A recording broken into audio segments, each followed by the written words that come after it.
अहमद, ज़मानतें हो रही हैं, रिलीफ मिल रहा है, आइंदा क्या देखते हैं? दोबारा से अमली सियासत के अंदर होंगे ये सारे? देखिए, अमली सियासत से तो पीटीआई बाहर नहीं निकली ना। पीटीआई ने बहरहाल एक सरप्राइज दिया था इलेक्शन में, उसका वोट उसको मिला, एक सूबे में हुकूमत बन गई, वफाक में एक स्ट्रॉन्ग अपोजिशन है।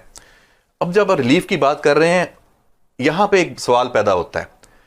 बात करते हैं एस्टैब्लिशमेंट की, तो रिलीफ जहां से मिलता है सबकी नजरें जाती हैं कि एस्टैब्लिशमेंट करवा रही है। मैं तो समझता हूं कि एस्टैब्लिशमेंट जो है वो टर्म चेंज होनी चाहिए। इस मुल्क की असल जो हकीकी एस्टैब्लिशमेंट है वो साइड पे कुन्नी होकर बैठी हुई है, वो है अदलिया। वो जो चाहती है वो होता है। आप 9 मई हो जाए, जिसको एस्टैब्लिशमेंट कहा जाता है, उसके ऊपर हमले हो जाए, यहां जुडिशरी से वो मुल्जमान रिलीफ केसेस एविडेंस सारे अदारे लेके आते हैं, वो साइड पे कहीं कोई नुक्ता निकल आया, कहीं कोई, क्योंकि उनके पास बेशुमार पॉइंट्स हैं रिलीफ देने के।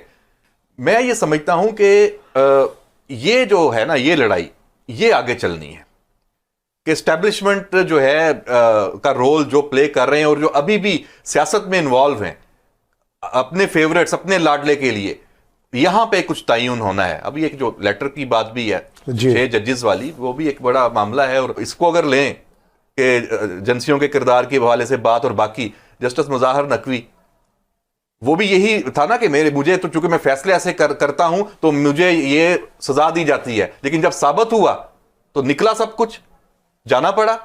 तो अभी और जजेस के बारे में भी ये चीजें हैं। अब ये जो तहकीकात है किसने करनी है? क्या जज करप्शन नहीं कर सकता? जो अपनी सीट का इस्तेमाल करते हुए नाजायज फायदे उठाना, वो नहीं कर सकता? उसको कौन देखेगा? उसके लिए पूरे फोरम्स मौजूद हैं, लेकिन तहकीकाती इदारे अगर कोई एविडेंस लेके आते हैं तो आप कहते हैं जी हमें ब्लैकमेल किया जा रहा है। सारे इदारों ने अपने अपने दायरे में ही रहना है ना, जिसका जो काम है उसने वो करना है। तो अभी ये अपनी नेक्सस बन गया कि हमारे बंदे को क्यों छेड़ा। हमारे मुल्क में हर जगह छोटे छोटे माफियाज बने हुए हैं। मीडिया का अपना माफिया है। एक सहाफी पे कोई बात आई तो सारे सहाफी हो जाएंगे, एक पे हमला सब पे हमला, हम नारे लगाते हैं ना। हालांकि वो पर्सनल इश्यूज होते हैं कई बार। वुकला कोई जुर्म एक कोई कर ले किसी चीज में, सारे मुल्क की बात के वकील को क्यों हाथ लगाया, इलादा माफिया है। जजेस, एक जज को क्यों हाथ लगाया, सारे जज इकट्ठे। तो ये जो छोटे छोटे माफियाज हैं ये खत्म होने चाहिए। जो कुछ होना चाहिए आइन और कानून को और इंडिविजुअल केसेस की बुनियाद पे होना चाहिए।